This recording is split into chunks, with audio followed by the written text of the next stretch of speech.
Le lundi 27 juillet 2026, Soronto, dans la commune de Cotonou, a servi de cadre à l'installation des membres du bureau départemental du Haut Conseil du Vodou-Revioso et celui du Vodou-Ogou du littoral.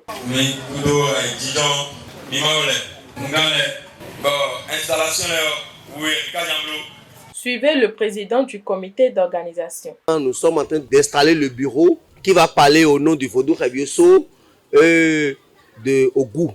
Nous savons comment manipuler les esprits sur cette terre de Cotonou pour que ça puisse apporter le bonheur. Celui qui est venu, d'ailleurs, ne peut pas connaître.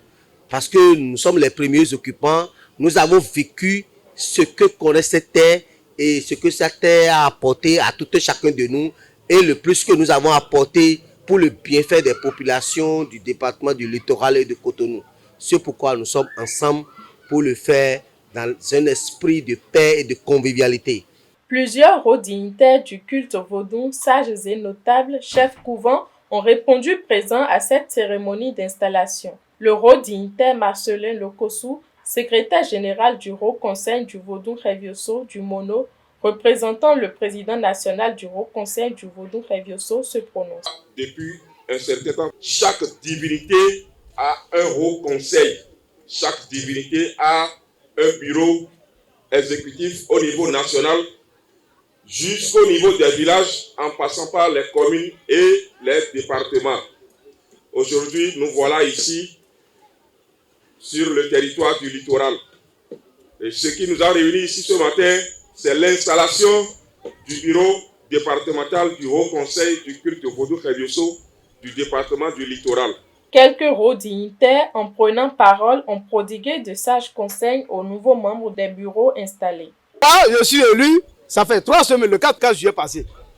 Donc, je demande encore les membres de nos ancêtres, les gens qui sont élus aujourd'hui, le président et le bureau entier, que le Dieu Tout-Puissant les accompagne.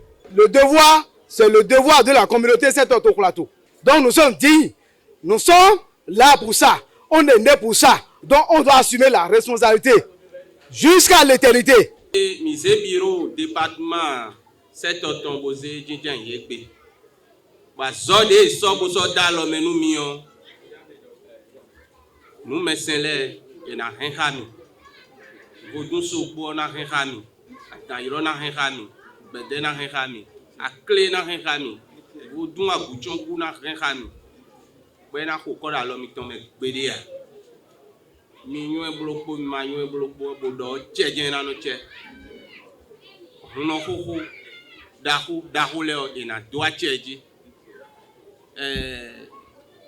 Azode mi kaze boze dalo menu mido yegbe me on mi na wuli bonu azo kan ho wa to me wule da yi don kamati ye ka gwa demi do kan yi do egbe ejuro to bere mo kan no e ko na yo kuro gbe ko da yo do fo na le gbogbo mi to e ka je egbe asa do pe ti ma ko ro kuji ma ko daji ti ma ko ro ji ti ma ko ina do ji wa me mo e do mi gbe se mo e do mi asu e do wa ka e da mo me ka gwa e do mi gwa do mi yo yo ejuro mo e do to lu ja mu ya mo de me olu ja mu ya mo de me ògbèrò pọ́níkà wà gbòòrò tí ó sọ ògbèrò nínú ọ̀pọ̀ra òǹdàdé pẹ̀lú mítọ̀.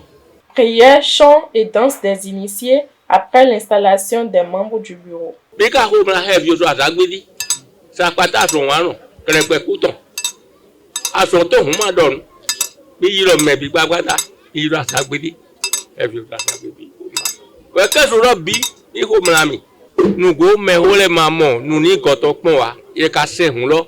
Kaka dọ̀jì di mẹ́ onímí ọ̀fun kò sẹ̀dọ̀ kaka kò dọ̀jì di mẹ́ nẹ̀ ẹ̀mẹ́ omi do egbe rẹ̀ yẹ sẹ́ ìrọ̀sọ̀ yìí gbé ìjọ ohun tí náà tẹ̀gbẹ̀ kẹ́kẹ́ yẹn ẹgbẹ́ máa dó kpòdó numọ́ mẹ́ kó lẹ̀ sẹ́ndo yìí yà yàdó sẹ́ndo ní. Bido Sessi Aïdo Miou, élu président département du Haut Conseil du Vodou-Revioso, ainsi que Désiré Goumé, président départemental du Vodou-Ogou du littoral.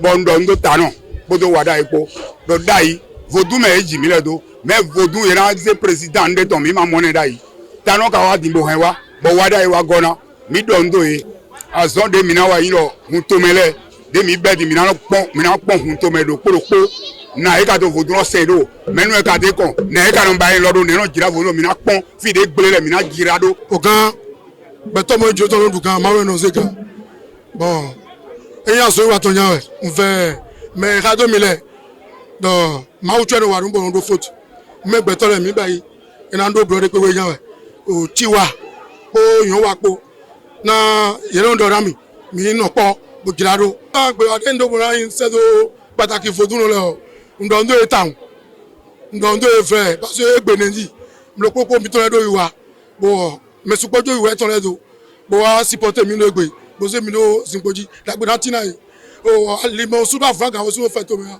ali na wɔn ekele ali na wura yi o zan yɛlɛ ali de so ogun ɛnu kɛrɛ ogun na kiri ali na ye ladu si mi la mi o mɛ. Très content de cette installation, quelques-uns se confient. Nous sommes là ce matin, c'est pour installer le bureau départemental du littoral en ce qui concerne le Haut Conseil de Vaudou-Revioso.